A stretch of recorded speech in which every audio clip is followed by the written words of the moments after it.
Assalamualaikum warahmatullahi wabarakatuh.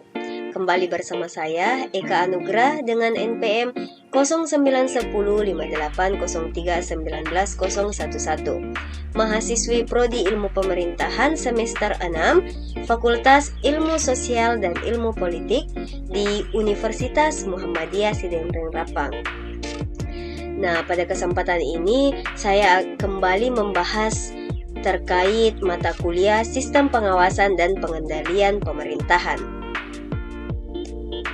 Nah, topik pembahasan kita kali ini yakni pengawasan terhadap pelaksanaan APBD atau Anggaran Pendapatan Belanja Daerah.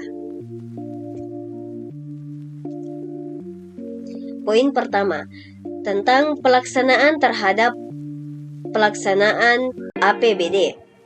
Keterlambatan penetapan APBD terhadap pengelolaan keuangan desa adalah terkendalanya penyelenggaraan pemerintahan desa di bidang pembangunan desa, program pembinaan desa, program pemberdayaan desa, dan terganggunya pelaksanaan pelayanan publik.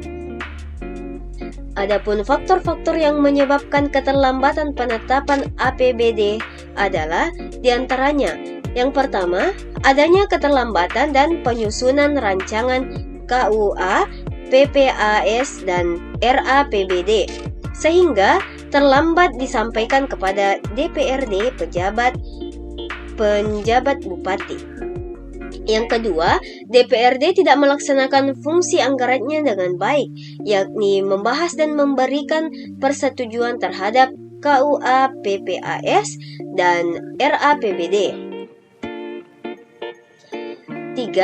DPRD mengutamakan kepentingannya dalam pelaksanaan fungsi anggarannya pada saat pembahasan RAPBD. Yang keempat, adanya ketidakpercayaan dari DPRD terhadap pejabat eksekutif dalam penyusunan APBD. Yang kelima, kurangnya kompetensi dari anggota DPRD dalam melakukan pembahasan APBD. Yang keenam, peraturan tentang pedoman penyusunan APBD yang diterbitkan pemerintah selalu mengalami perubahan setiap tahunnya.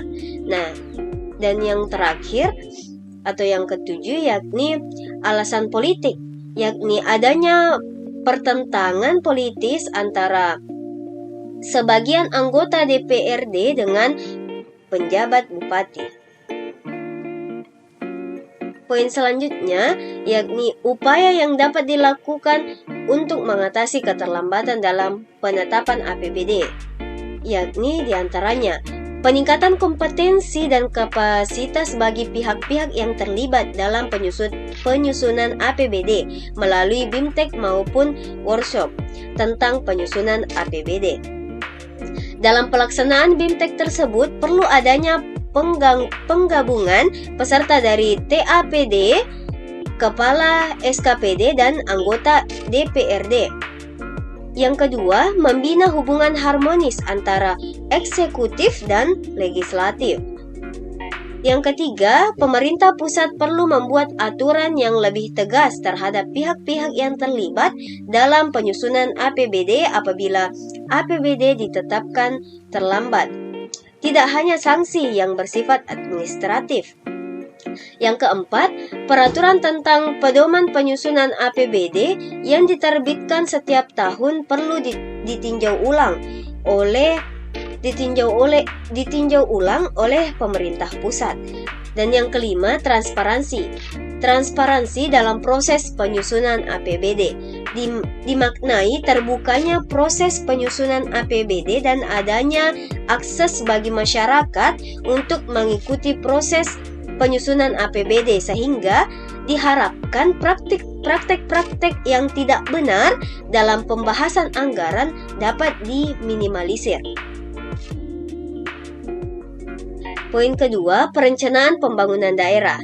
Nah, perencanaan pembangunan daerah adalah suatu proses penyusunan tahapan-tahapan kegiatan yang melibatkan berbagai unsur pemangku kepentingan di dalamnya, guna pemanfaatan guna pemanfaatan dan pengalokasian sumber daya yang ada dalam rangka meningkatkan kesejahteraan sosial dalam suatu lingkungan wilayah atau daerah dalam jangka waktu tertentu.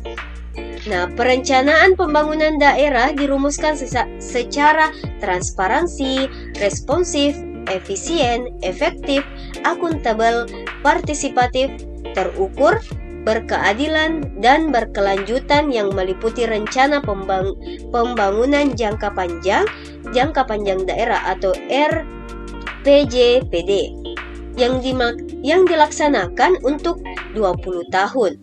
Rencana pembangunan jangka menengah daerah RPJMD yang dilaksanakan selama 5 tahun dan rencana kerja pemerintah daerah RKPD untuk periode 1 tahun. Nah, poin yang ketiga yakni keuangan dan aset daerah. Aset adalah sumber daya ekonomi yang dikuasai dan atau dimiliki oleh pemerintah sebagai akibat dari peristiwa masa lalu dan dari mana manfaat ekonomi dan atau sosial di masa depan diharapkan dapat diperoleh baik oleh pemerintah maupun oleh masyarakat.